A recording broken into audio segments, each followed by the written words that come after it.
क्योंकि जब तू मुझ में रचा बसा होता है तो तू बस उपस्थित रहकर भी आशीष बन जाता है।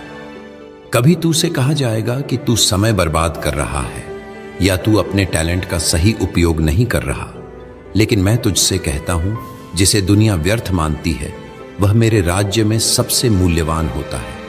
एक गिलास पानी जो मेरे नाम पर दिया जाए वह स्वर्ग के रिकॉर्ड में अमूल्य होता है। तेरी हर छोटी आज्ञाकारिता, हर अनदेखी दया, हर गुप्त बलिदान सब मेरे सामने लिखा जाता है और उसका फल कालातीत होता है। तेरा उद्देश्य पवित्र है क्योंकि यह मुझसे निकला है।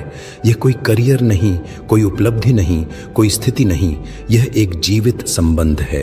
तू जितना मुझे जानता है उतना ही तेरा उद्देश्य स्पष्ट होता जाता है और जैसे जैसे तू बढ़ता है मैं तेरे जीवन को उस गीत में बदल देता हूं जिसे स्वर्ग और पृथ्वी दोनों गाते हैं। अब मैं तुझसे यह वादा करता हूं, मैं तुझे अधूरा नहीं छोड़ूंगा। जिस काम को मैंने तेरे जीवन में शुरू किया है उसे मैं पूर्ण करूंगा। तू डगमगाएगा, तू थकेगा, तू रुकेगा, लेकिन मैं तुझसे अलग नहीं होऊंगा। मैं तेरा साहस बनकर तुझे उठाऊंगा, मैं तेरा प्रकाश बनकर तुझे मार्ग दिखाऊंगा, मैं तेरा शरण बनकर तुझे सुरक्षा दूंगा।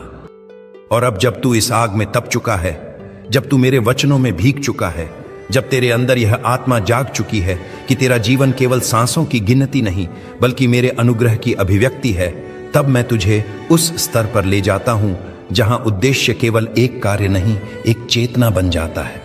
एक ऐसा जीवन जहां तू हर दिन, हर क्षण, हर निर्णय में मुझे देखने लगता है।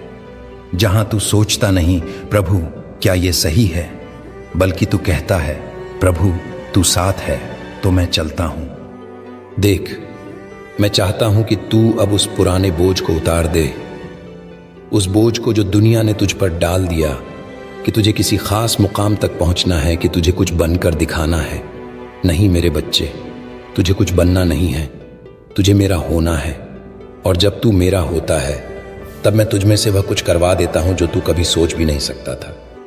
तेरा जीवन अब प्रेरणा नहीं, एक आत्मिक धारा बनता है। तू जहां होता है वहां मेरी उपस्थिति होती है। जब तू खामोशी से बैठा होता है तो भी स्वर्ग गवाही देता है कि यह मेरा है और यह मेरे उद्देश्य में जी रहा है। तू कुछ बोले बिना भी मुझे प्रकट करने लगता है। कभी तू इस यात्रा में अकेलापन महसूस करेगा,